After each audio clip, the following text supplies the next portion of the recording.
Hey everyone. तो कैसे हैं आप लोग? आप लोगों का एक बार फिर से स्वागत है मेरे इस यूट्यूब चैनल पे। आज हम पढ़ने जा रहे हैं क्लास 9 का एक पोएम जो कि बीहाइव बुक से है और उस पोएम का नाम है द रोड नॉट टेकन और ये पहला पोएम भी है। तो इसका इंट्रोडक्शन देख लेते हैं।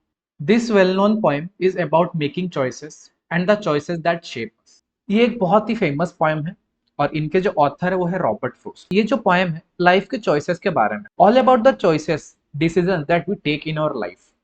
ये चॉइसेस और डिसीजन जो हम लेते हैं अपने लाइफ, यही चॉइसेस और डिसीजन हमारे फ्यूचर डिसाइड कर कि हमारा फ्यूचर किस तरह से होने वाला। Robert Frost is an American poet who right simply but insightfully about common ordinary experience. Robert Frost एक अमेरिकन पोएट है जो कि पोएम्स को बहुत ही सिंपल तरह से और एक इंसान की लाइफ के छोटे छोटे पलों को बड़ी समझ और एक्सपीरियंस के साथ लिखता है। इनका पोएम्स का अंदाज बहुत ही सीधा होता है। इनके पोएम्स की गहराई होती है जो पढ़ने वालों के दिलों को छू जाती है और ये पोएम्स को इनसाइटफुली यानी कि मुश्किल चीजों को भी आसान तरीके से समझाते हैं, क्लियर करवाते हैं अपने पोएम्स। तो स्टार्ट करते हैं पहला stanza. To roads diverged in a yellow. दो रास्ते येलो वुड पे डाइवर्स। डाइवर्स यानी कि separate from another root and go in a different direction, यानी कि दोनों रास्ते अलग अलग थे। इन अ येलो वुड, येलो वुड यानी कि वो जो फॉरेस्ट में रॉबर्ट फ्रॉस्ट ट्रैवल कर रहे थे, वहां पे जो भी ट्रीज है वो येलो पड़ चुके थे। यानी कि ऑटम का सीजन आ रहा था। ऑटम का सीजन में पेड़ पौधे सब येलो हो जाते हैं क्योंकि लीव्स शेड हो जाते हैं, लीव्स झड़ने लगते हैं पेड़ों से। तो मैं समझने के लिए फोटो दे देता हूँ कुछ इस तरह से। ओके, अब दूसरा लाइन देखते हैं। And sorry I could not travel both and be one traveller long I stood. फिर पोएट रॉबर्ट फ्रॉस्ट बोलते हैं कि वो दोनों रास्तों को ट्रैवल नहीं कर सकते क्योंकि वो अकेले ट्रैवलर थे। एक ट्रैवलर दो अलग अलग रास्तों में कैसे जा सकता है? उनको कोई भी एक रास्ता चूज करना पड़ेगा। Long I stood and look down one as far as I could। और वो काफी देर तक वहां पे खड़े रहे। वो जो डाइवर्सन है ना, दो रास्ते जहां से अलग अलग निकले हैं, वहां पर वो खड़े थे यानी कि जंक्शन में, और सोच रहे थे। खड़े थे और देख रहे थे, जितना दूर हो सके वो देख रहे थे कि ये रास्ता कहाँ पे जा रहा है। To where it bent in the undergrowth.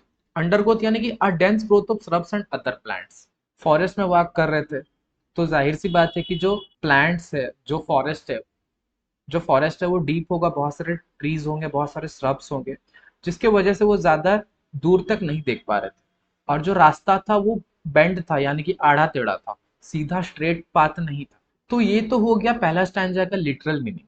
इससे हमें ये भी पता चलता है कि कभी कभी हमारे लाइफ में ऐसा सिचुएशन आ जाता है कि दो रास्ते होते हैं, दो ऑप्शंस होते हैं हमारे सामने, दो चॉइसेस होते हैं। दोनों चॉइसेस को ले नहीं सकते, हमें दोनों में से कोई एक रास्ते को चूज करना पड़ेगा, कोई एक चॉइस लेना पड़ेगा। तो हम चॉइस लेने से पहले सोचते हैं दोनों रास्तों के बारे में, दोनों पाथ्स के बारे में कि ये रास्ता मुझे कहाँ ले जाएगा, ये चॉइसेस लेने से क्या होगा, इसका एडवांटेज क्या है, डिसएडवांटेज क्या है। तो ऐसा होता है, इस तरह का सिचुएशन आता है हर इंसान के लाइफ में। सेकंड स्टैंजा देखते हैं। Then took the other just as fair. तो पॉइंट वहां पे खड़े होके सोचने के बाद दूसरा रास्ता चुन लेता है जो कि उनको सही लग रहा था। And having perhaps the better claim. Claim यानी कि बेटर ऑप्शन। वो दूसरे रास्ते को इसलिए चूज करते हैं क्योंकि उन्हें वो ज्यादा सही ऑप्शन लग रहा था कि ये रास्ता मेरे लिए ज्यादा बेटर ऑप्शन है। Because it was grassy and wanted wear. तो पॉइंट को वो रास्ता क्यों अच्छा लगा? क्योंकि वो ग्रासी था और वांटेड वेयर था। ग्रासी यानी कि अनयूज था एंड वांटेड वेयर यानी कि ज्यादा यूज नहीं किया गया था। The as for the passing there had worn them really about the same. लेकिन जब पॉइंट उस रास्ते पे चल रहे थे तब उनको पता चला कि ये भी जो रास्ता है वो सेम है, दूसरे रास्ते की तरह है। स्टार्टिंग में उन्हें लगा कि ये जो रास्ता है कम यूज्ड है, कम लोगों ने चुना है, लेकिन जब उस रास्ते पे वो चल के जा रहे थे तब पता चला कि ये जो घास है, जो ग्रास में वो चल के जा रहे हैं, ये यूज किया हुआ है, कुछ लोग उस पे चल के जा चुके हैं ऑलरेडी। ऑथर को पहले ऐसा लगा था कि यहाँ पर कि ये जो पाथ है अनयूज्ड है, ज्यादा यूज नहीं किया गया, लेकिन जब उस रास्ते पे वो चल के जा रहे थे तब उन्हें रियलाइज हुआ कि हाँ, ये रास्ता भी उस रास्ते की तरह ही है, यहाँ इस रास्ते में भी कुछ लोग गुजरे हैं। तो ये था इसका लिटरल मीनिंग। जैसा कि हम पहला स्टैंडा में समझे कि हमारे लाइफ में दो चॉइसेस होती है और दोनों चॉइसेस में हमें कोई एक चॉइस को चूज करना पड़ता है। उसी तरह से पॉइंट को लगा कि ये जो चॉइस होगा ज्यादा बेटर होगा पहला चॉइस, लेकिन जब वो चॉइस पॉइंट ले लिए, तब उन्हें जाके बाद में पता चला कि ये चॉइस में भी कुछ एडवांटेजेस है, कुछ डिसएडवांटेजेस है। दोनों चॉइस सेम ही है, क्योंकि इस चॉइस में भी कुछ एडवांटेजेस है, कुछ डिसएडवांटेजेस है। आगे उनको, आगे पॉइंट को ये लग रहा था ना कि ये जो चॉइस है, ये जो पाथ है, उनके लिए ज्यादा बेटर ऑप्शन साबित होने वाला है। लेकिन जब वो डिसीजन, वो चॉइस वो ले लिए, तब उन्हें पता चला कि लगभग दोनों चॉइस सेम था।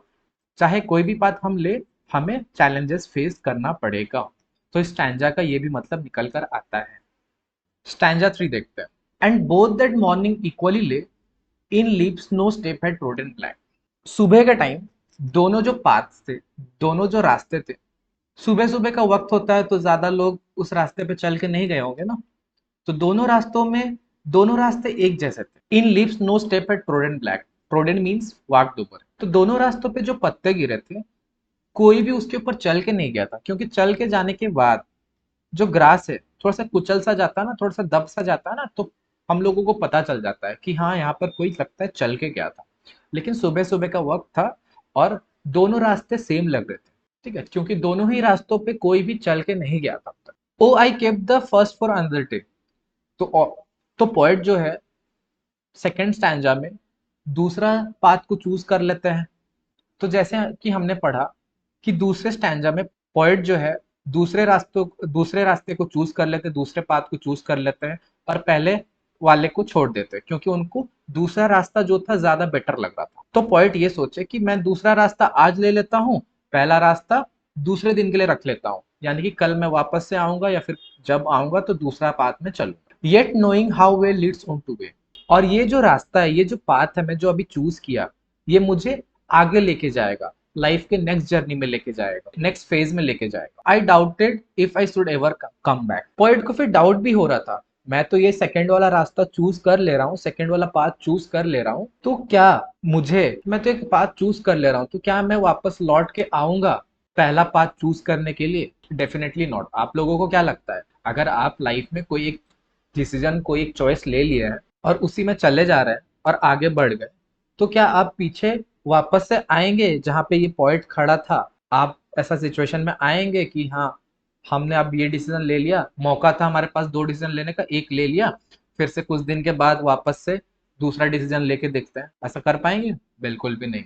तो पॉइंट को भी डाउट हो रहा था कि क्या वो दूसरे रास्ते के लिए वापस आएंगे कभी? बिल्कुल भी नहीं। स्टार्ट करते हैं fourth stanza. I shawl be telling this with a shy. Point बोल रहा है कि ये जो बात है, मैं एक डीप ब्रेथ लेते हुए बहुत ही रिलीफ के साथ बोलूंगा। Somewhere ages and ages hence, future में बोलूंगा किसी को भी कि बहुत पुरानी बात थी। Two roads diverged in a wood and I took the one less travelled by. दो रास्ते थे मेरे पास, एक वुड से डाइवर्स, और मैंने वो डिसीजन लिया जो डिसीजन लोग अपने लाइफ में कम लेते। Somewhere ages and ages hence, तो ऑथर को अगर कोई पूछेगा फ्यूचर में, तो वो डीप ब्रेथ लेके ये बताएंगे कि बहुत ही पुरानी बात है, बहुत ही पहले। Two roads diverged in a wood, दो रास्ते थे एक वुड में डाइवर्स, यानी कि एक फॉरेस्ट में डाइवर्स, एक फॉरेस्ट से दो रास्ते जा रहे थे अलग। And I took the one less travelled bye.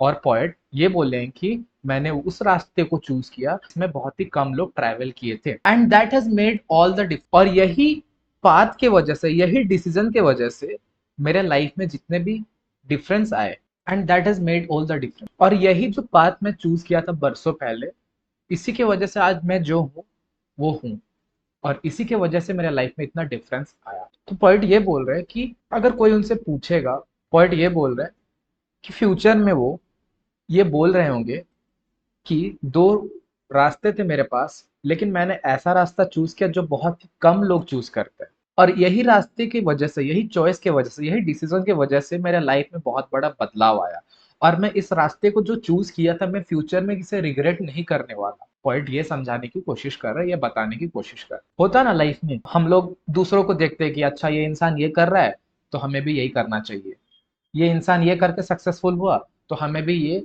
करके, तो हम भी सोचने लगते हैं कि हम भी ये करें तो उसके जैसे सक्सेसफुल हो जाए। तो हमें भीड़ से हट के चलना चाहिए, जो बाकी लोग नहीं कर रहे वो हमें करना चाहिए। तो यही था हमारा पोएम। बहुत ही अच्छा सा, प्यारा सा, ब्यूटीफुल सा पोएम था रॉबर्ट फ्रॉस्ट के द्वारा। इस पोएम से आप लोगों को क्या सीखने को मिलता है? इस पोएम से पोएट बहुत ही डीप मैसेज देना चाहते हैं कि लोगों को अपने लाइफ के डिसीजंस समझदारी से लेनी चाहिए, क्योंकि जो भी डिसीजन वो लेंगे आज, इसका असर, इसका इम्पैक्ट जिंदगी भर के लिए रहेगा, और फ्यूचर में वो जहां पर भी होंगे इस डिसीजन के वजह से होंगे। और एक बात कि हम चाहे जो भी डिसीजन ले, हमारे लाइफ में चैलेंजेस आते ही रहेंगे, क्योंकि हर एक डिसीजन का एडवांटेज और डिसएडवांटेज होता है। तो चैलेंजेस को फेस करना सीखना पड़ेगा, तभी हम आगे बढ़, वरना कोई भी डिसीजन हम क्यों ना ले ले, अगर चैलेंज को फेस नहीं कर पा रहे तो हम आगे ही नहीं बढ़ पाए। आई होप आपको ये पोएम अच्छा लगा हो और समझ में आ गया हो, और उम्मीद है इस पोएम से जो सीख मिल रही है, पोएट जो हमें डीप मैसेज देना चाहते हैं, ये आप लोगों को याद रहे, क्योंकि इन फ्यूचर आपके साथ ऐसा हो सकता है कि आपके सामने दो चॉइसेस है। उम्मीद करता हूँ आपको इस पोएम का वीडियो का एक्सप्लेनेशन समझ में आया हो। अगर समझ में आया हो, अच्छा लगा हो, तो प्लीज वीडियो को लाइक, शेयर और चैनल को सब्सक्राइब कीजिए, ताकि ऐसे कंटेंट आपको मिलता रहे। और तब तक के लिए thank you, have a good day and take care, bye bye.